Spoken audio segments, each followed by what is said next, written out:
Brian, with what you went through regarding cancel culture, what, if any, lessons have you learned and you'll pass on to your kids? Keep moving. Keep moving. Create your way out of every problem. Everything's crazy. Everything's figure outable. Everything's figure outable, and don't harbor resentment. Figure out a way to forgive everyone and move on. You turn your back on your own. Here's a little nugget of advice. But that helps them in like the grand scheme. But as far as like what you went through, it would be like, be smart. Like when it comes to women, be fucking smart. All that. I mean, well, everything. Just don't. You gotta. Who you bring into your life, but also, you have to be disciplined about. This is the other thing. There's nothing Brian could have done to prevent that, because it's not like he mistreated somebody. He never did it. So the lesson is, it's like sometimes, like, life isn't fair. The lesson is life isn't fair. I was talking to my dad about this. Brian's done everything right. Yeah. Brian's too nice. Nice to everybody. Women, I've never seen nice to everybody. Brian gets fucking walked over. Too nice. Too nice. Yeah. Life ain't fair. Nice guys finish last sometimes. Not all the time, but sometimes. In this case, the nice guy got fucking railroaded. But you know, hey son, in life ain't fair, dude. That's it. In life, you're going to meet chaos. That was just chaos. You're going to meet chaos. You're going to meet a disease. You're going to meet an accident. You're going to meet losing your money. You're going to meet loss of some kind. You're going to have plans, and then you're going to have a form of a death. You know. And that, no one avoids that. No one avoids disaster, loss. You have your plans. You work really hard. Something happens, but a lot of times it's really bad for people. A lot of times it's fucking horrible. But I also think about your child. I also think with I just had a scare with my child. Don't get me started. Right? I just had a scare with my child. But then it's also way worse. But then it's also it's all perspective. But I also think, like, before that happened to Brian, we couldn't walk down the street without having a comic or whoever asked to come on this show. I mean, it was like, good Lord, again. Couldn't this happen to Brian? We don't hear from any of them. None of them. That's whatever. That's fine. But I think at the time, you think you have all this community, you have all these friends, and then you find out when shit hits the fan and you need those people, they're not really there, which is a good thing. Because they can't be in your foxhole. When shit hits the fan, they're not in the foxhole. They're going to be the bitches running around all crazy, not know what to do. We've been through it. So I'm almost grateful that happened, because all those people are fake. There's a reason you don't see them on the show anymore. We don't ask them. They don't ask us. Fuck them. So I think it was actually a blessing. Just a bunch of bitches. And that's what I learned. Oh, I'm not like them. So when I would take pictures with comics, I'm like, oh, look, 3 comics spreading the shop. You're fucking right, dude. Yeah, you're right. I'm not like them, man. I'm not a bitch. They are. But again, like, part of like the challenges of anything you go through is you're going to go through things in life, and it's not going to feel fair. And you believe it or not, one of your biggest challenges is going to be, you're going to have to forgive everyone, because otherwise you're turning your back on your own future. But as the great Joe Rogan said, don't forget. You can forgive, but don't forget. Yeah. I would tell him, man, dude, don't have that energy, man. You know, it's all good. I forgive him or her. And he goes, no, that's fine. You can do that. That's a good way to live. But don't forget. Right. That's that person, dude. You can forgive them so you don't take resentment and have hate. That's fine. But don't forget. That's who you're dealing with. There's too much work to be done.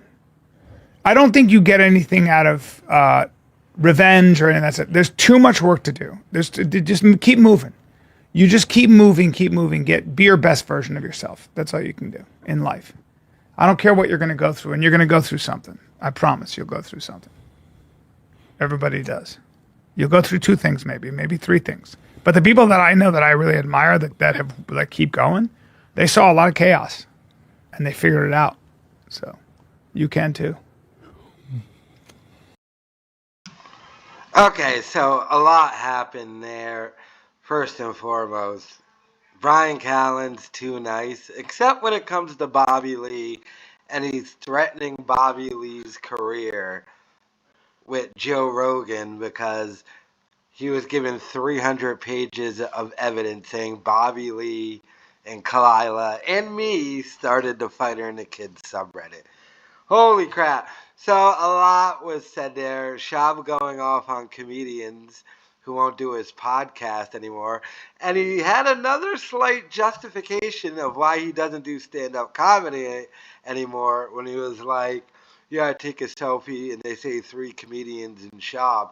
Yeah, I'm not a bitch. So basically now if you're a comedian, you're a bitch. Now, I would sort of agree with them in everything that Schaub said about comedians. Stop messing with them and hanging with them ever since Callen was accused.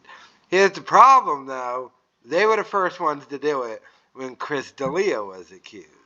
When Chris D'Elia was accused, they were the first ones to throw him under the bus. Callen said he hardly met the guy when they hung out all the time and they both had a show they were going to do together with Netflix. So what are you talking about? They were the first people to throw Chris D'Elia under the bus when he got accused. Now you might be saying, well, Schaub does a show with Chris D'Elia now. Yeah, because now they're in the same boat. Let me assure you, if Brian Callen never got accused of what he got accused of, and the fighter and the kid, the podcast would still be dead because Schaub ruined his career, but they still wouldn't be talking to D'Elia. They only talk to D'Elia because they're in the same boat. But he went off on comedians who won't do his podcast anymore. He didn't call out any names specifically, but we know he's talking about Will Sasso. We know he's talking about Nick Swartzen. Who else? Whoever, just in general, was like a regular on there. But it's coupled with a couple of things. He is right. Since the allegations, a lot of comedians won't do it. It also has to do with the fact that his podcast is dead.